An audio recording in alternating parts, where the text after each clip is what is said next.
Halo guys, kembali lagi bersama Bimbel Pabilchan. Pada video kali ini kita akan coba membahas periode dan juga frekuensi pada pegas guys. Mari kita review apa sih definisi dari periode dan frekuensi pegas. Periode itu merupakan waktu yang diperlukan untuk melakukan satu kali getaran. Berapa detik sih satu kali getaran itu? Kalau frekuensi itu adalah banyaknya getaran dalam satu detik. Artinya, satu detik pegasnya mampu melakukan berapa kali getaran. Nah, pertanyaannya adalah, kira-kira apa aja sih faktor-faktor yang mempengaruhi periode dan frekuensi pada gerak harmonik sederhana pada pegas? Nah guys, mari kita kembali lagi ke penyebab benda bergerak harmonik sederhana. Penyebab benda bergerak harmonik sederhana itu adalah gaya pemulih, guys. Gaya pemulih itu adalah gaya yang membuat benda itu ingin kembali ke keadaan setimbang, di mana arah gayanya selalu berlawanan dengan perpindahan benda. Mari kita lihat penjelasan diagram ini guys. Di sini saya punya pegas yang diletakkan secara horizontal. Kita pasangkan massa. Kita bilang aja massanya itu sebesar M. Nah, apa yang terjadi jika saya tarik massa ini ke kanan, terus saya lepaskan tangan saya? Yang terjadi adalah pegas ini akan bergerak harmonik sederhana. Dia akan bergetar, ya, bergetar ke kanan, ke kiri, ke kanan, ke kiri melalui titik seimbang yang di sini, guys. Nah, ketika kita memindahkan benda ke kanan, berarti perpindahannya adalah X, maka pegas ini kecenderungannya ingin kembali ke keadaan naturalnya. Ingin kembali ke keadaan setimbangnya di tengah-tengah sini, maka pegas ini akan mengalami gaya pemulih atau F. Perhatikan, F sama X itu selalu berlawanan. Arah gaya pemulih selalu berlawanan dengan perpindahan benda. Itu juga berlaku guys, kalau misalnya pegasnya, balok dari pegasnya kita pasangkan itu dia bergerak ke kiri, maka gaya pemulihnya bergerak ke kanan. Nah, dari sini kita bisa simpulkan gaya pemulih pada pegas sesuai dengan hukum Hooke yang sudah kita pelajari di bab elastisitas. Rumus dari hukum Hooke adalah F sama dengan minus K dikali X. Kenapa minus? Karena sekali lagi, gaya dan perpindahan itu berlawanan arah, guys. Nah, dari sini kita bisa loh menurunkan rumus periode dan juga frekuensi dari pegas. Mari kita turunkan. Pertama-tama, kita menggunakan rumus hukum Hooke. Kemudian kita menggunakan rumus yang pertama adalah hukum Newton. Nah, kalau kalian masih ingat hukum Newton, ya, gaya sama dengan massa kali percepatan. Berarti F sama dengan M dikali A sama dengan minus K dikali X. Rumus yang kedua adalah rumus gerak harmonik sederhana yang sudah kita pelajari. Yang pertama, rumus dari X atau Y, ya, simpangan, itu adalah A sin omega T. Dan juga A sama dengan minus omega kuadrat A sin omega T.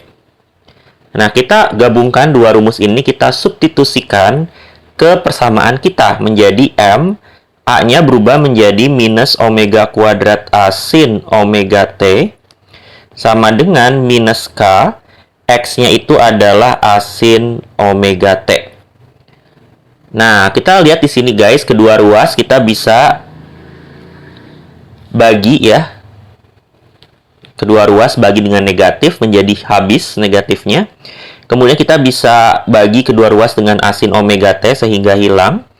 Sehingga sisanya itu menjadi M omega kuadrat sama dengan K.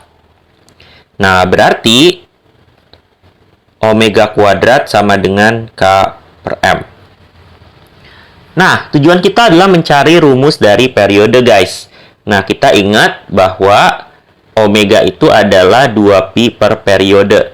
Sehingga ini berubah menjadi 2pi per periode kuadrat sama dengan K per M. Karena kita mau cari periode, berarti kita bisa akarkan kedua ruas sehingga berubah menjadi 2pi per T sama dengan akar K per M. Kita kali kedua ruas dengan T karena kita mau cari T sama dengan menjadi 2pi sama dengan T akar K per M. Berarti T sama dengan 2pi akar M per K. Ya, kita bagi kedua ruas dengan akar K per M. Nah, ini adalah rumus dari periode pegas. Rumus dari periode pegas adalah T sama dengan 2pi akar M per K. Di mana T adalah periode pegas dalam satuan detik. Faktor pertama yang mempengaruhi adalah massa beban yang kita kaitkan dengan pegas, yaitu adalah satuannya kilogram. Semakin besar massa yang kita pasangkan, maka periodenya akan semakin besar. Artinya dia semakin lama, guys, untuk dia melakukan satu kali getaran karena massanya besar. K adalah konstanta pegas. Semakin besar K, dia berbanding terbalik, berarti T-nya semakin kecil. Kenapa? Karena semakin besar pegas, berarti dia semakin sulit bertambah panjang. Berarti nanti periodenya makin pendek. Dia akan cepat memulih.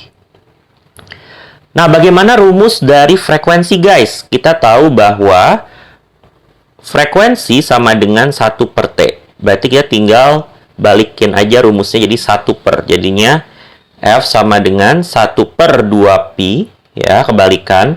Akar kita tukar menjadi akar K per M. Kedua rumus ini adalah rumus periode dan frekuensi pegas, guys.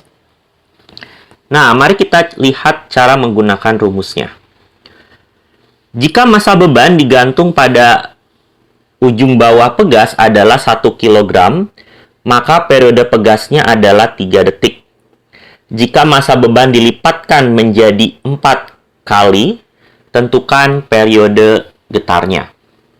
Di sini kita bisa menggunakan perbandingan ya, guys ya. Di sini kita ingin membandingkan periode. Berarti kita bisa menggunakan rumus periode, yaitu adalah, saya tuliskan di sini, T sama dengan 2pi akar M per K.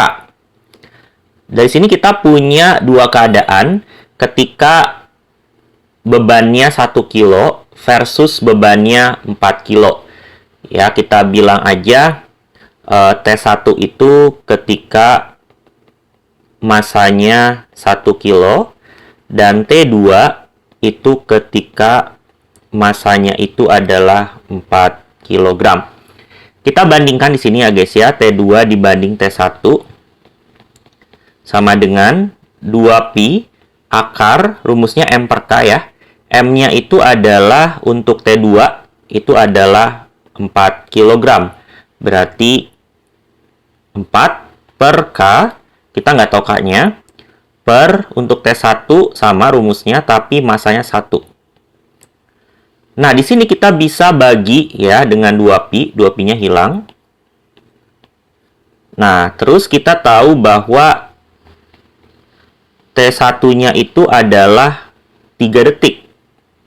Nah, ini adalah periode ketika massanya 1 kilo. Berarti ini T1-nya adalah 3 detik. Berarti kita substitusi. K-nya sama karena kita tidak mengubah pegas. Ingat, K itu adalah konstanta pegas. Kalau pegasnya nggak berubah, ya konstantanya nggak berubah ya, guys. Menjadi akar 4 per 1 menjadi 2 per 1. Kita kalikan kedua ruas dengan 3, sehingga T2-nya menjadi 6 detik. Nah, kita juga bisa lihat dari rumus ini sebenarnya, guys. Di sini kita lihat bahwa perbandingannya itu kan masanya dari 1 kilo jadi 4 kilo. Dia itu masanya naik 4 kali lipat. Karena dia akar, berarti akar 4 menjadi 2. Berarti T-nya itu menjadi 2 kali lipat. Yang awalnya 3 detik menjadi 6 detik. Semoga video ini bermanfaat dan sampai jumpa di video selanjutnya. Terima kasih, sampai jumpa.